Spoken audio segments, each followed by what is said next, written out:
guys, Leanna's on here. This is my first YouTube video, and for my first topic I decided I was going to talk about tarantulas because they are one of my favorite animals. And tonight I actually went shopping just to pick up a few things, and unexpectedly I picked up a new pet tarantula. Of course, if you're anything like me, you absolutely love setting up enclosures for your new reptiles or amphibians or arachnids. Because this was a pet bought unexpectedly, it's for now set up into a temporary enclosure. So I just brought this little one home, and I don't want to take her out and disturb her too much because I know she's a little bit stressed out right now from having been moved from the pet store to my house and being in a new enclosure. But you can see the beautiful colors, the stripes on the legs. Alright, I'm going to let this little one rest for a while and move on to one of my other spiders. So this is my big girl. Her name is Charlotte, and I've had her for about 6 years. She is a Chilean rose tarantula, more commonly known as the rose hair tarantula. Technically that term is incorrect because only mammals have hairs. Arachnids actually don't have hairs. What you see covering her body are bristles. So my favorite reason to talk about tarantulas is because there are so many common myths and misconceptions about tarantulas. The first one being is that tarantula venom is deadly. So when I introduce Charlotte to a group of kids, I always ask the kids, what happens if you get stung by a bee or a wasp? Is it deadly? And they always say no. And so I tell them that it's the same thing if you're bitten by a tarantula. It's not deadly, but just like a bee or a wasp, it is if you're allergic to the venom. Or if you're already sick and you have a weakened immune system, then it can affect you a little bit differently.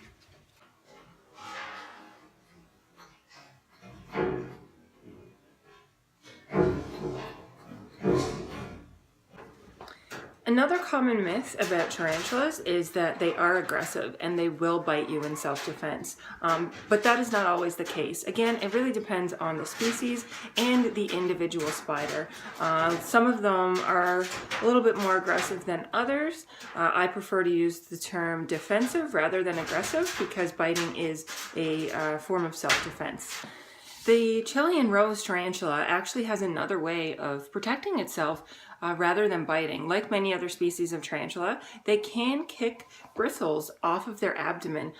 So they will use their back legs and scrape them off of their abdomen, and those little tiny bristles actually are released and they fly off the back of the tarantula into the air and towards the predator, and there's little tiny barbs on the end of those bristles, and they will actually hook into your skin or embed into your eyes, and they can make you really irritated and itchy, and if you get them in your eyes you can even temporarily go blind.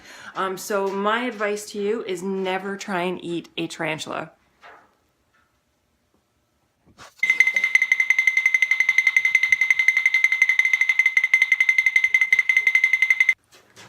My next tarantula is a Mexican red rope tarantula, and they come from, of course, Mexico and a little bit further south, like El Salvador, Guatemala, and Belize.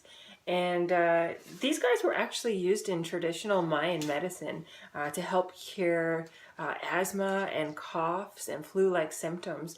They would actually capture them and kill them and then crush them up and mix them with a little bit of spared alcohol and then remove the irritating bristles, and then they would drink that as a medicine. I don't know if it works. You can see where they get their name. Just look at those beautiful red bristles. So what are tarantulas like to keep as pets? One of the great things about them is that they're very low maintenance. They only need to eat like a couple of times a week, and they don't eat a whole lot of food. I feed my tarantulas crickets and superworms and mealworms, and they don't make a whole lot of mess. You just need to make sure that their water is filled and that their humidity is correct and that their temperature is correct. The Mexican red-rumped tarantula stays a little bit on the smaller side at about 4 to 6 inches, with the females generally getting larger than the males, and that goes for most tarantula species. Not only do the females get a little bit larger than the males, but they can actually live a longer time than the males. The female tarantulas usually live about 15 to 25 years, whereas the males only live up to about 10 years.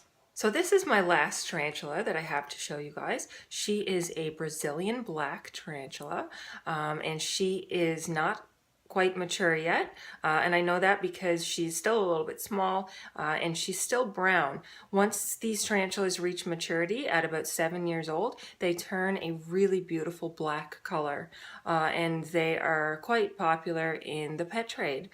They come from the forests of Brazil and northern Uruguay, where it's very, very wet and rainy, so they do like higher humidity, and these guys will eat much the same as other tarantulas. They like insects, small lizards, and they also like to feed on smaller mice. So that's it for my first YouTube video. I hope you guys enjoyed getting to meet my tarantulas, and please subscribe to my channel for more wildlife and exotic pet videos.